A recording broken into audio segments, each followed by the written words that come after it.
حسن بصری رحمۃ اللہ علیہ فرماتے ہیں کہ میں نے قرآن میں تقریباً 90 مقامات پر اللہ کا یہ فرمان پڑھا ہے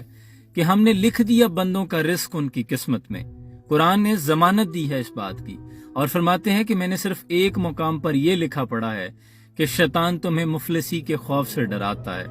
لیکن صد افسوس ہماری قسمت دیکھیے کہ ہم نے رازق کی 90 مقامات پر دی ہوئے رزق کی ضمانت کو تو مسترد کر دیا، یقین نہ کیا، لیکن شیطان کی ایک بات کہ وہ تمہیں مفلسی سے ڈرائے گا اس پر یقین کر لیا اور رزق کی تلاش میں رازق کو بھول بیٹھے ہیں۔ ابن قیم رحمۃ اللہ علیہ فرماتے ہیں کہ اگر تمہارا رب تمہارے اور اپنے مابین ان حائل پردوں میں سے چند پردے ہٹا کر انسان کو یہ دکھا دے کہ اللہ کس طرح تمہارے معاملات کو صحیح کرنے کے لیے مصلحت کے ساتھ تدبیریں کرتا ہے اور تمہارے لیے آسانیاں پیدا کرتا ہے، تمہارے کاموں کو سمیٹتا ہے، تمہارے لیے کس طرح ایک ماں کی طرح تمہارے کاموں میں تمہارے ساتھ شامل حال ہوتا ہے، انسان اللہ کی محبت میں اس قدر سرشار ہو کہ ہر وقت صرف اپنے رب کا ذکر کیا کرے۔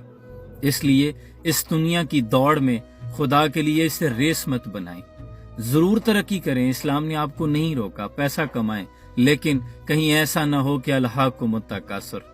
تمہیں مال جمع کرنے نے اس قدر غافل کر دیا، حتی زرتم المقابر، یہاں تک کہ تم نے قبریں جا دیکھی،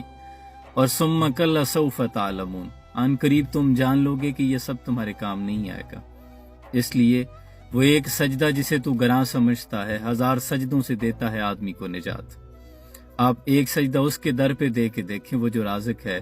تو رزق کے لیے آسانیاں وہ آپ کے لیے ویسے کھول دے گا، مخرج بنا دے گا۔ اللہ آسانیاں حاصل اور تقسیم کرنے کا شرف عطا فرمائے۔ اپنا بہت سا خیال رکھیے، سلام پہنچے۔